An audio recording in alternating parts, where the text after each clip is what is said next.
Hi, I'm Scott Daigre. I'm the producer of TomatoMania. We're here at Rogers Gardens for the kickoff of our year, as we've done for the last almost 15 years, I think.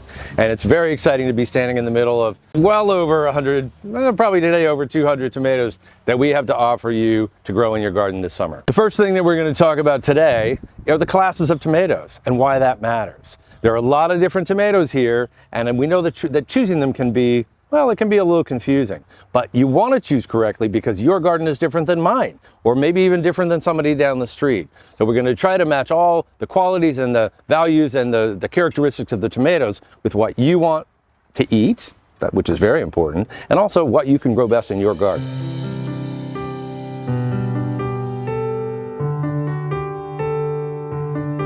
When you get to TomatoMania, you always will see signs on all of the tomatoes that you have to consider for your garden.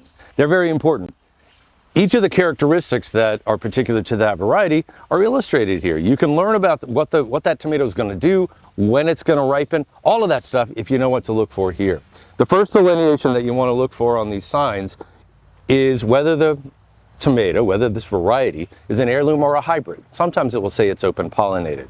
You know, an heirloom is generally a story or a tomato with a story, right? It can be a very old variety. It's a variety that's true from seed. That's the key part. If you save a seed from an heirloom, you can plant it next year and you get the same tomato. That's why it truly can be carried on through generations. The same is true of open pollinated plants that are also labeled that way, and that can be confusing for some people. Open pollinated plants or varieties generally are not as old, not as antique as some of the heirlooms, but they share the same quality of being true from seed. So that's what you need to know.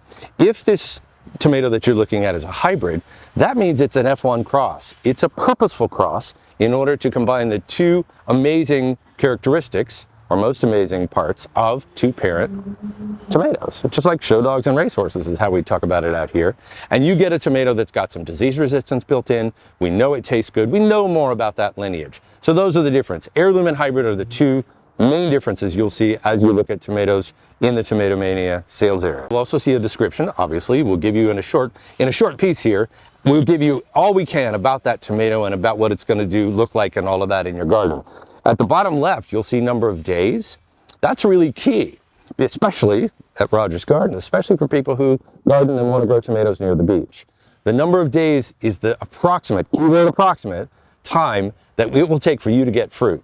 And if you're at the beach, you want to shoot for a low number of days. You'll see on tags at this event, you'll see everything from 55 days to 105 days. You know that's different, right?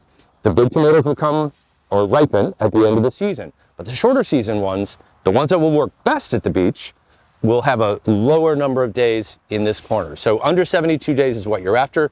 The days can help you stagger a season.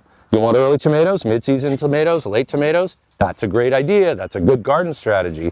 And that's how you help figure that out as you're looking at all these varieties, which can be a little overwhelming. We get that. And then lastly, you have a class or a sort of a growth pattern of the tomato indicated by this word over here. This is indeterminate. You'll see indeterminate or determinate tomatoes, sometimes semi-determinate, and that's somewhere in the middle. But an indeterminate tomato is one that keeps growing through the season, right? And produces on side branches as the season goes along. Number one, or the main part of this, is that you get a longer season with an indeterminate. A determinate tomato, the size is predetermined by the characteristics of the plant. It will generally be smaller, a little more tidy, a little easier to hold up, and more of the fruit will be available at the same time. Those are the two major differences there. So what does a gardener do? Well, I grow both of them. It's not so much that one is better than the other. It's just different. Just like all the different varieties you'll find here, you'll also find these different characteristics that you can mix and match to make these things really work and make the summer a really happy time for you in the garden.